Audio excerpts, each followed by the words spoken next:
Hai, jumpa lagi di Senin Misteri, tempat di mana kita mengupas kisah-kisah misteri yang terjadi dalam keseharian hidup kita. Malam ini aku gak akan bercerita tentang pengalaman pribadi siapapun, tapi pengalaman pribadi kalian yang bertemakan horor boleh banget di-share ke email siniakucerita@gmail.com. Lengkapnya kamu bisa klik di link deskripsi ya.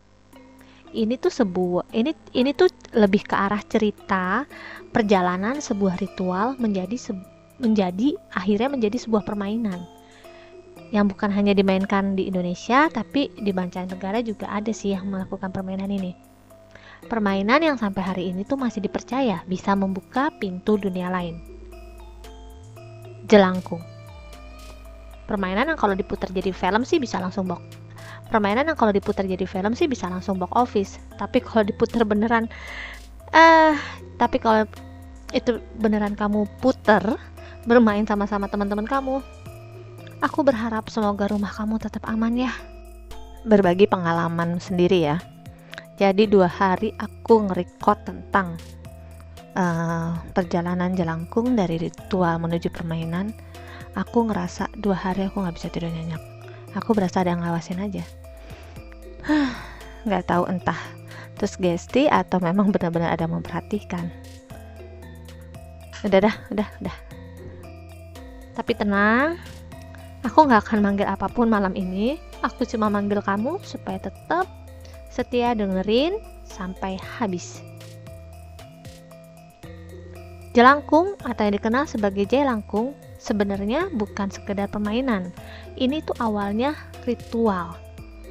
Akar tradisinya itu sudah ada sejak masyarakat Indonesia kala itu hidup masih dalam budaya animisme dan dinamisme. Mereka percaya pada roh leluhur, roh penjaga, dan makhluk halus di sekitar mereka. Jadi pemanggilan roh itu bukan hal yang aneh, tetapi sudah menjadi bagian dari kehidupan. Masyarakat percaya bahwa roh leluhur dan makhluk gaib bisa diundang untuk memberikan jawaban atas masalah kehidupan. Semisal, mau panen nih, nanya panen, mau tanya tentang panen, tanya roh. Mau tanya tentang nasib kita atau nasib orang, tanya roh. Ada benda yang hilang, tanya roh. Pokoknya semua tanya roh. Ya kalau nanya orang ntar dikasih alamat palsu ya. Maaf Mbak Ting. Para dukun ini memakai ritual tertentu untuk bertanya pada entitas gaib. Nah, terus pedagang Tiongkok datang nih ke Indonesia. Dan ternyata setelah mereka bergaul, ketahuan nih bahwa mereka pun di Tiongkok punya ritual serupa. Namanya Cai Lan Gong. Bedanya mereka memakai boneka kecil sebagai medium roh. Boneka ini kemudian akan digerakkan oleh entitas yang dipanggil. Lalu kemudian orang-orang akan mulai ngasih pertanyaan deh ke boneka tersebut. Ini sebuah ritual rakyat yang dikenal di beberapa daerah Tiongkok Selatan. Sedangkan kalau di kita, dukunlah yang menjadi media roh sekaligus penafsir pesan-pesan dari roh atau entitas gaib. Perpaduan budaya inilah yang kemudian membentuk dari ritual menjadi sebuah permainan yang dinamakan jelangkung. Dengan boneka sebagai media roh dan pesan tertulis. Menariknya lagi nih, ternyata mantra yang kita kenal itu, aku gak mau sebut ya, ternyata bukan berasal dari satu budaya tunggal aja.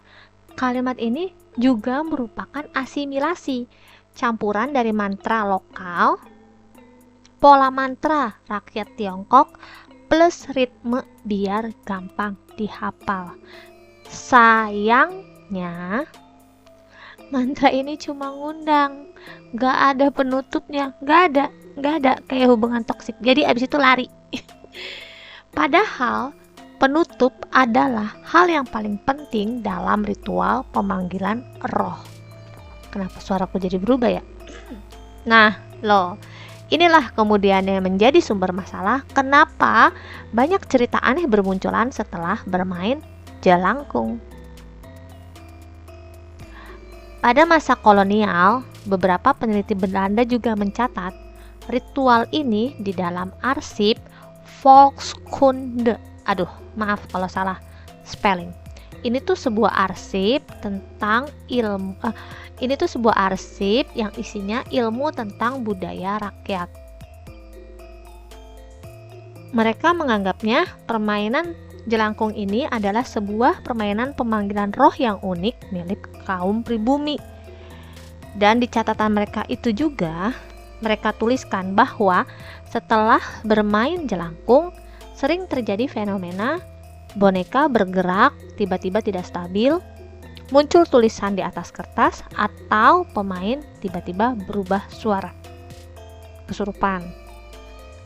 Catatan-catatan inilah yang semakin memperkuat reputasi jelangkung sebagai sesuatu yang lebih dari sekedar permainan.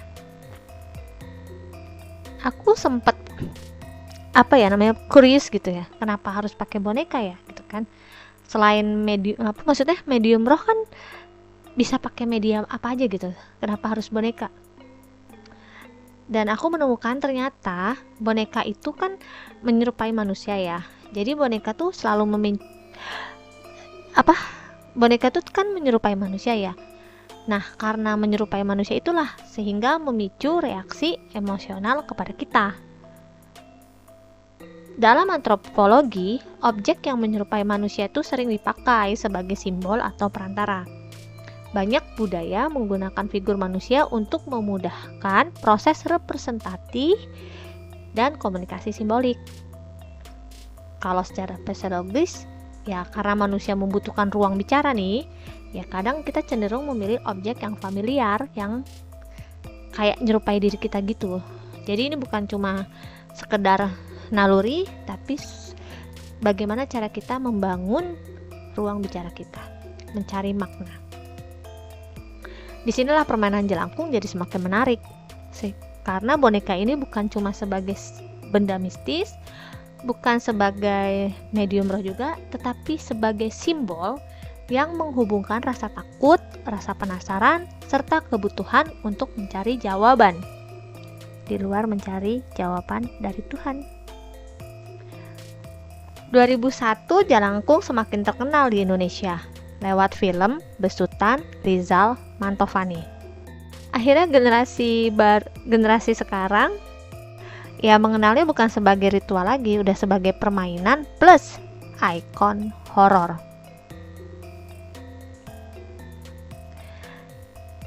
Akhirnya ya akhirnya jelangkung jadi bagaimana budaya dan rasa takut serta psikologi manusia bertemu dalam satu permainan. Meski kita hidup di dunia modern nih, tapi nggak nyangkal kan, tetap sebagian diri kita tuh nyimpan suatu tetap aja bagian diri kita tuh ada nyimpen space gitu loh, bahwa kita percaya pada hal-hal di luar logika. Bukan karena mistisnya yang kuat ya, tapi karena manusia butuh ruang untuk menaruh rasa penasarannya dan rasa takutnya sih kalau menurut aku. Ya, namun perlu diingat ya, apapun yang melibatkan dunia gaib selalu memiliki konsekuensinya. Jadi bijaksana aja. Oke, kalau kamu suka konten ini, bantu channel ini untuk terus berkembang ya. Kirimkan cerita-cerita horor, cerita-cerita misteri kalian. Dan jangan lupa juga klik share, subscribe ke kanal YouTube Sini Aku Cerita supaya kamu gak ketinggalan episode berikutnya.